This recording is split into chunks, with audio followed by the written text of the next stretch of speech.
Hey everybody, welcome back to On Deck. I know it's been 2 weeks since the last episode. I was sick. I apologize, but we are now back. Usually I record this show live on my YouTube channel. Somewhere between 200 and 400 people show up, and we have an absolute blast. I'm not doing that this time. The reason I'm not doing it is for a couple of reasons. Number one, I'm still a little sick, and so I'm going to be able to edit out all my coughs and stuff like that. You can't do that with a live show. Number two, I have a meeting, like a work meeting that's taking place at the same time that I normally record. And number three, I don't have a guest today. So I had a guest lined up, but I ended up having to cancel on them because their time and my time just wasn't lining up. And hopefully we'll get Brian on the show at some point in the future. But today, it's just me. Now, usually I really do like to have a guest on the show, but because it's just me, I expect the show to be a little bit short today, and I hope that you guys are all okay with that. With that being said, let's get started with the next episode of On Deck, which is this PC gaming podcast that we are all here to talk about. And I want to start today with a big thank you to a community member. You know who you are. They sent me a copy of Project Lazarus. I had to think about the name for it for a second. That's what I've been playing on deck. Now, if you have not played Project Lazarus, let me tell you a little bit about that game, and I'll throw some gameplay over top of my stupid face here. This is a game where it's very, very similar to Vampire Survivors, except instead of, being 8-bit, it's 3 or 16, whatever visual style that Vampire Survivors is. Instead of being that visual style, this is like fully 3D and realized and a little more realistic looking. And you are driving around in a mech instead. The other big difference between this and Vampire Survivors is that in this, you use the right stick. So you can actually aim which direction your mech is facing at any particular time. And that means that there's a little bit more play in the gameplay, and that doesn't seem very fair to Vampire Survivors, because Vampire Survivors is awesome, and there's a reason it's in the top 10 list. We'll talk about that top 10 list later on in the episode. It's absolutely fantastic, but when you play that game, you only need one thumb to control the left stick and move around, and it's wonderful. But adding in that second stick means that you have a little bit more player agency, which means it's on you if you mess up. So this one's really cool. You've got a bunch of different mechs that you can unlock, and you unlock them the same way that you unlock other characters in Vampire Survivors. It's just by playing the game. Some of them, they control differently. So like there's one that has like tank treads, and you have to drive it using the left and right triggers. So like the left trigger puts you in reverse. The right trigger puts you in drive, I guess would be the I don't know what you would call it for a tank. And then you control the direction with left or right on your left stick, and then of course which direction you're facing with the right stick. And when I first played using that, I guess, character, I didn't like it. And the reason that I didn't like it was because I felt like I wasn't really in the control that I wanted to have. Like I've never been a fan of tank controls. But one of the advantages of that character is you can run over the enemies and you can get a bunch of stuff that way. Of course, as you start to get more and more enemies, you have to be a little bit more careful, because running into enemies will do a bunch of damage to you. So keep that in mind. But there's other tanks or mechs, I guess, that don't control that way. And so that's just one option. As you play, you earn XP by picking up little things that are dropped by the enemies, and you can use that XP. You level up. You can get a randomized set of upgrades, and you pick one of those upgrades, and then you level up again. Another randomized set. You can re-roll if you want. Overall, it's really, really good, and I like it a lot. I haven't played it a ton. I just got the gift from our awesome viewer this morning when I woke up, and I played it for probably an hour so far this morning. But it's a really good game, and I am enjoying it. If you enjoy Vampire Survivors, maybe check out Project Lazarus. I'll make sure that there's a link either in the show notes or in the description down below. so that you guys can check that out. And a big thank you to our community member who sent that in. Speaking of community members sending stuff in, and I'm looking over here so I can make sure that I get their name right. Dwayne. I have a big thank you to Dwayne. And you guys are going to want to say a big thank you to Dwayne as well. In fact, if you're watching this on YouTube, can we get a thank you for Dwayne in the comments down below? This is Project Kill Switch. If you don't know what Project Kill Switch is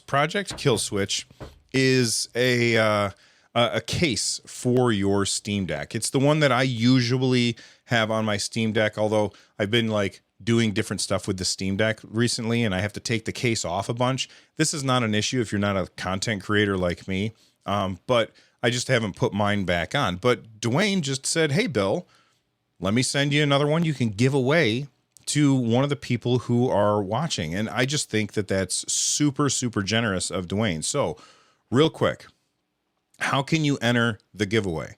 I'm going to run this as a special giveaway because it's going to cost me money to ship this thing out. So I'm going to run this as a special giveaway. It's in our community Discord, and it's going to be in the supporters channel. So join the Discord. If you want to know how to get access to the supporters channel, you can either become a YouTube member or you can join our Patreon. That's the place where that giveaway is going to happen. Most giveaways are just open for everybody. This one is just in the supporters channel because it's going to cost me money to ship this thing. And it's kind of big, so it's probably going to cost me a bunch of money to ship that out. Now, because shipping is so expensive, this giveaway will be limited to people in the US. So if you're not in the US, which most of my audience is, but if you're not in the US, I'm sorry, this giveaway is not for you because I just can't afford to ship it across borders. It's too expensive to ship stuff that way. If you want to join that, then please do. It really will help out. Now, speaking of Project Kill Switch, which is made by dbrand, this is not sponsored, but dbrand sent me dark plates for my PS5. So I'm going to take a quick second to thank them for sending those in, and I'll show you like what was the process of putting them on. A lot of the people who are watching this also have a PS5 in addition to their Steam Deck or PC. So let's cut to that real quick, and then we'll be right back after that. God, this thing is huge and ugly and a little dusty. So let's get it cleaned off, and we'll put on the dark plates. Oh, they're stickers. Look, it looks like a necktie. Here's one side. Now this is one thing that they have that the official one doesn't have, is a vent on the side in order to increase airflow. Oh. Click.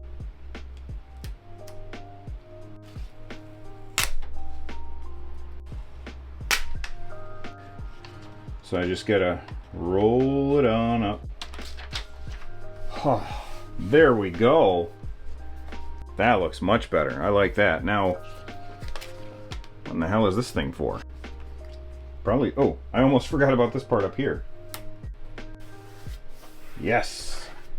All right, so here is my PS5 with the dark plates on. I think it looks like a different machine. It's so much better. If you want to pick up some dark plates, there's going to be a link in the description down below. I don't get anything from you using that link. Nobody's tracking that link. I'm just putting in a link as a thank you to dbrand for sending over the dark plates and making my PS5 look so much better. Huge thank you to Dwayne for sending us the Project Kill Switch for one of you lucky people to win, and a big thank you to dbrand for sending in those dark plates for me to put on my PS5 and make it look infinitely cooler. All right, let's move on to, I think, which is probably the biggest news this week. I know that there was a bunch of stuff that happened last week. I don't want to talk about old news. I want to talk about new stuff.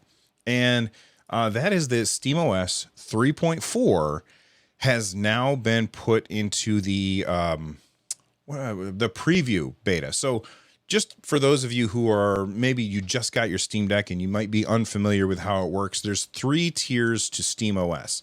There's the stable version, which that's the one most people should be on. There's the beta version, which gets the software a little bit early, but with a little extra jank. And then there's the preview version, which gets the software very early with a lot more jank.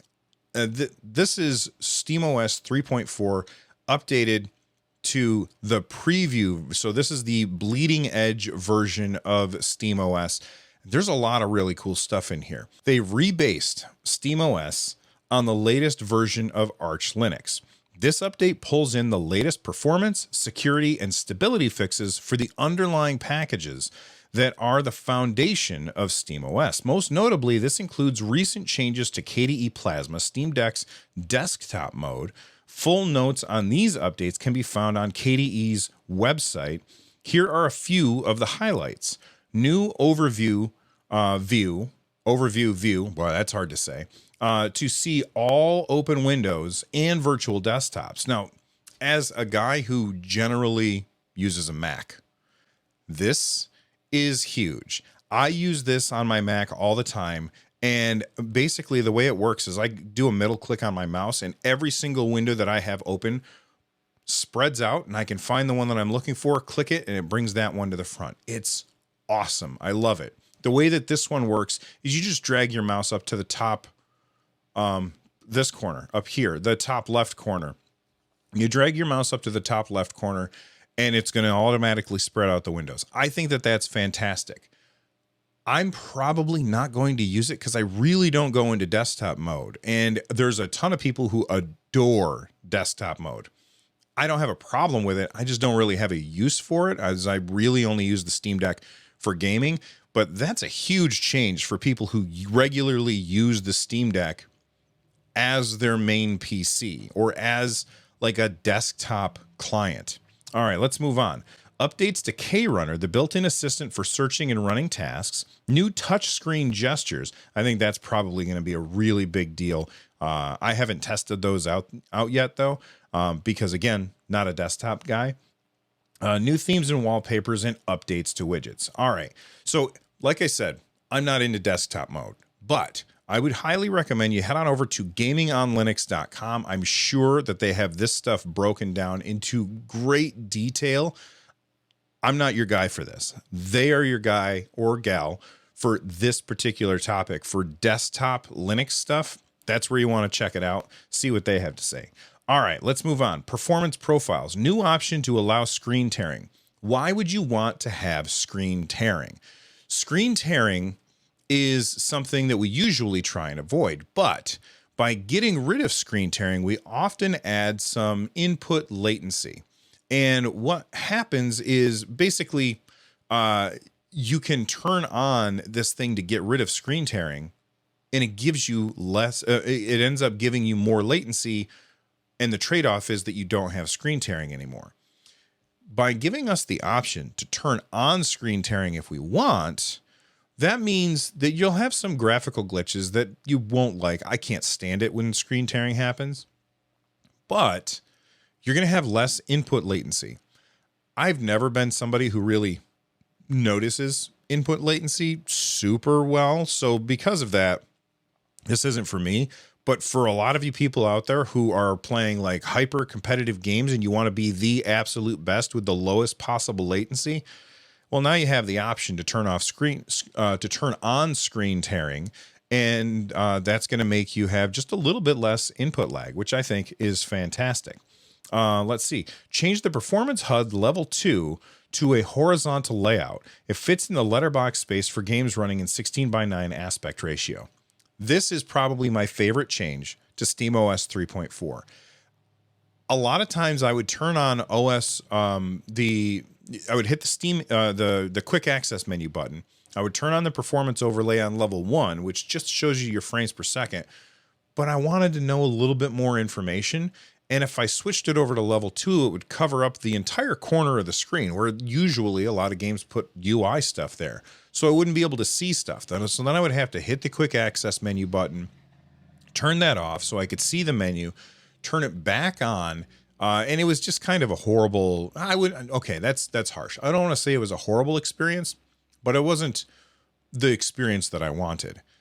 This is so much better. It just is the very, very top of the screen where there's almost never anything up there. And I'm sure that there's going to be example games that you all have been playing that have stuff up there.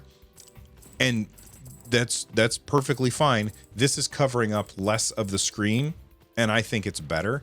And man, I'm way more likely to leave this on now for no other reason than it shows me my battery life the whole time that I'm playing. I could just look up towards the top left of the screen and see how much battery life I have left. I think that that's fantastic. This change is absolutely huge, and I love it.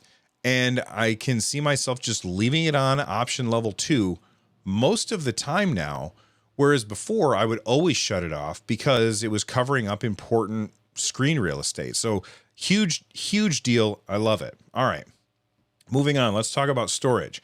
Re-enabled trim for the internal drive as well as supported external storage devices, improving write performance. This includes a workaround ensuring that trim operations are safe for SD cards that advertise discard support but do not support it.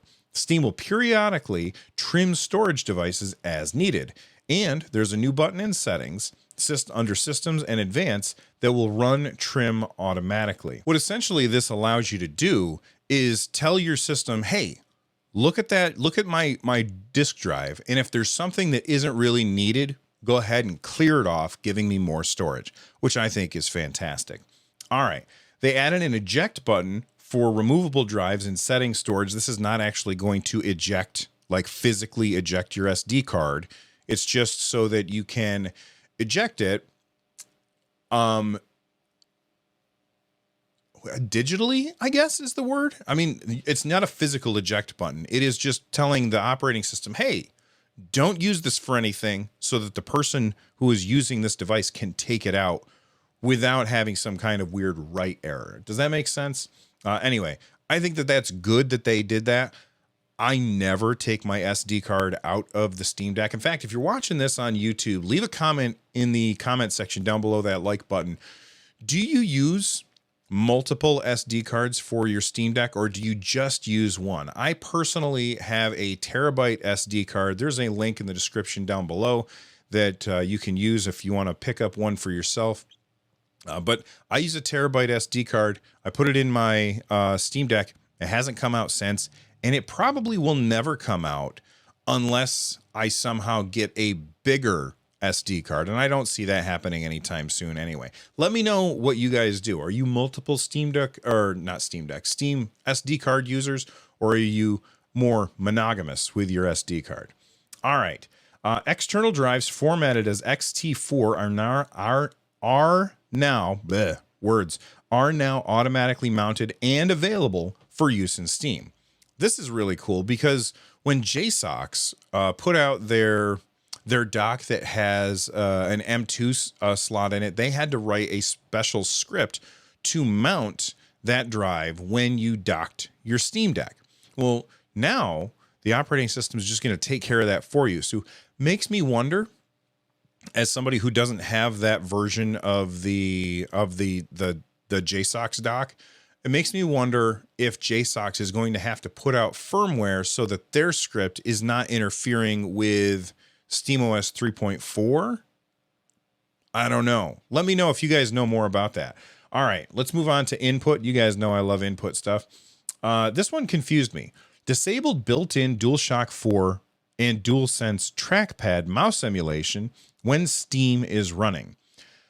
So the DualShock 4 and the DualSense, these are the PS4 and PS5 controllers, they have a trackpad in the middle, and it has built-in mouse emulation. Now, I just don't use those. Those are connected to my PS4 and my PS5 respectively, and I don't connect them to my Steam Deck for any particular reason.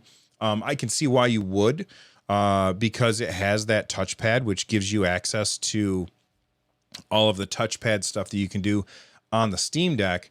But that being said, I don't like the fact that they're X, square, triangle, circle instead of ABXY. I also am not a fan of the fact that, and I don't know what it does when you plug it into a Linux machine, but every time I plugged my PlayStation controllers into my computer, it took over my sound settings for the microphone, which as a content creator was incredibly frustrating. So I just don't use them for anything other than my PlayStation. But having built-in mouse emulation means that it was probably interfering with Steam input in some way.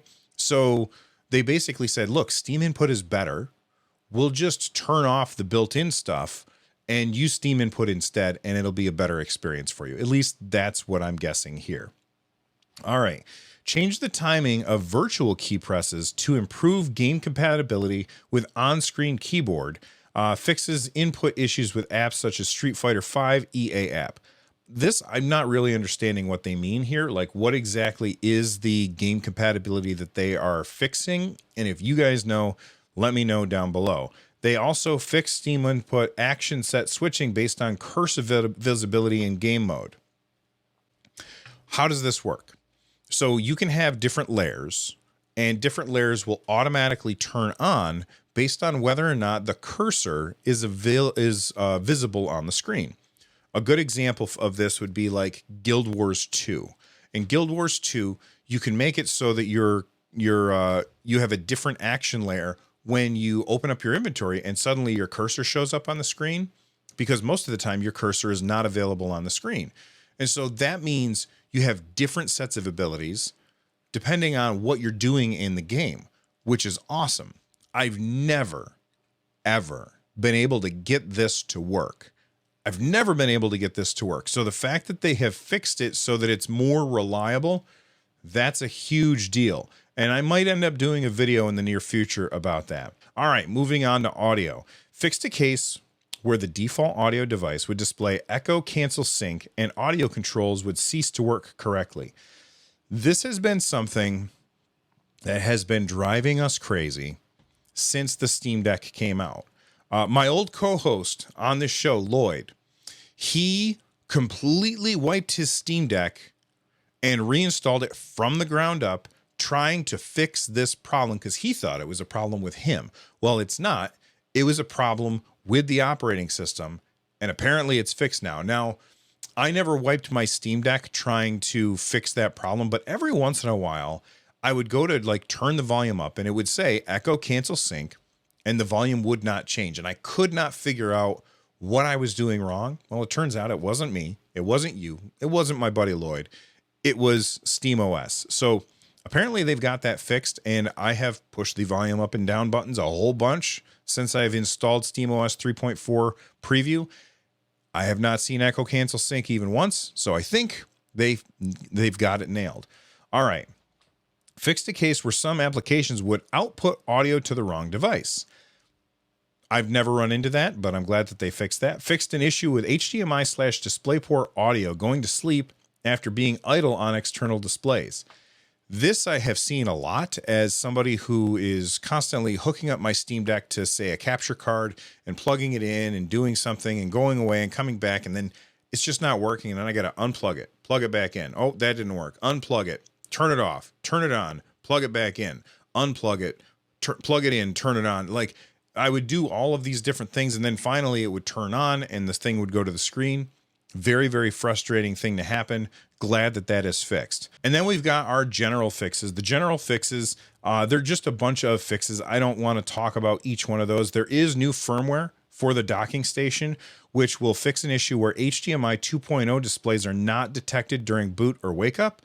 Maybe that's an issue that I was running into before. I'm definitely going to have to update my official Steam Deck dock and see if that makes that issue go away. Again, that's the reason that I don't have my my Project Kill Switch case on my Steam Deck, is because I can't use it with the official Steam Deck dock.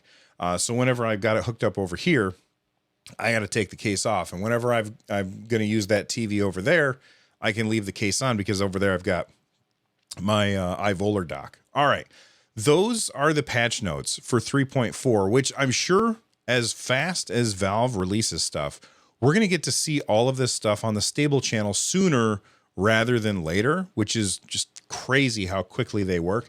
Let me know in the comments down below if you're watching this on YouTube, What is your favorite change? What is the thing that you're most excited about? All right, with the update to 3.4 out of the way, let's talk about the most played games from last month.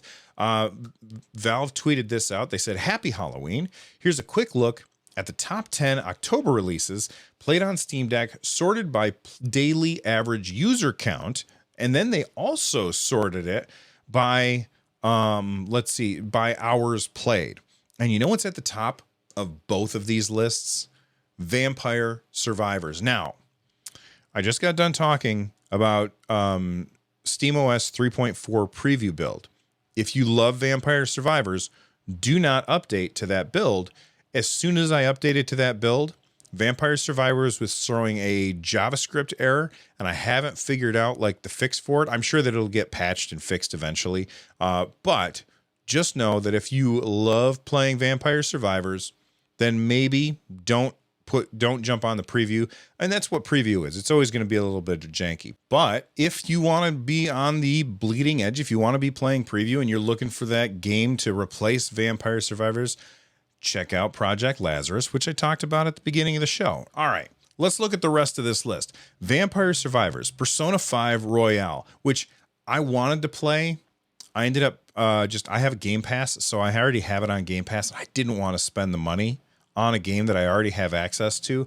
I really wanted to play it on Steam Deck, though. Microsoft, can we please get Game Pass on Steam Deck? Pretty please. All right.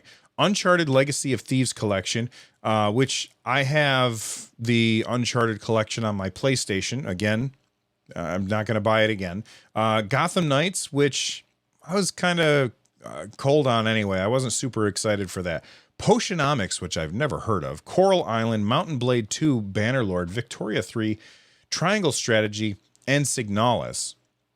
And honestly, the one in that list that jumps out to me the most is Triangle Strategy. Triangle Strategy is basically Final Fantasy Tactics with a Octopath style of visuals and art direction, which I adore the art direction of Octopath Traveler. I would probably play incredibly well on the Steam Deck. So that might be one that I end up picking up. All right, let's move on and look at the same game, or the games sorted by hours played. Of course, you're going to see a very different list here, but number one, Vampire Survivors again, then Elden Ring, Cyberpunk 2077, which Cyberpunk 2077 had a terrible launch. Terrible. And I feel like CD Projekt Red did a good job repairing that game and making it more fun. So definitely check that out if you haven't. It'd be really nice if they would put out a demo for that game. I really like it now, and it plays really well on the Steam Deck. Then there's Stardew Valley, No Man's Sky, Fallout 4, Hades, which I still haven't picked up. Don't yell at me, people. I know. And it's even worse. People are always telling me, play Hades. I have it on Game Pass, and I just can't be bothered. Don't tell. Anyway, Persona 5 Royale, The Elder Scrolls 5 Skyrim, and then GTA 5. Those are the top 10 by hours played. Not a huge surprise. I mean, you look at Skyrim, you jump into Skyrim and you are lost for hundreds of hours. That's going to soak up all your time. Same thing with GTA 5. I've heard nothing but good things about that game. I don't like most Rockstar games. I don't have a problem with Rockstar. I'm just not a fan of their control scheme, and I don't like the way that their games actually play, although I've heard that they're very good storytellers. I know that GTA 5 is incredibly popular for a reason, but that one's not for me. Stardew Valley, you can throw your life away playing that game. It's so addictive and really, really fun. No Man's Sky, I haven't played, heard great things. Fallout 4, essentially Skyrim after a nuclear war, and absolutely fantastic. There's some really, really good games on that list, so absolutely check them out. And honestly, I'm surprised about Gotham Knights. Have you guys been playing that on your Steam Deck? Let me know what you think of that game, because everything that I saw about that game kind of made me hesitant, and I didn't want to jump in with both feet and pick it up. All right, let's move on, and I want to talk really quickly about some deals on deck. Every week, I try to find a really, really good deal for you guys This one is coming to us from Humble Bundle. Now, real quick, I am a Humble partner, so if you use my link in the description down below, in addition to saving money on a bunch of cool games, you're also going to be directly supporting the channel. I just wanted to let you guys know that. But this is the 11-Bit Studios Complete Collection. It has a 9-game bundle, including Frostpunk, South of the Circle, Children of Morta, Complete Edition, Moonlighter Complete Edition, This War of Mine Complete Edition, Beat Cop, Tower 57, which I don't know anything about that, Anomaly series, it looks like that's a collection, and then Spacecom. Now, Anomaly, Spacecom, and Tower 57, I don't really know much about those games.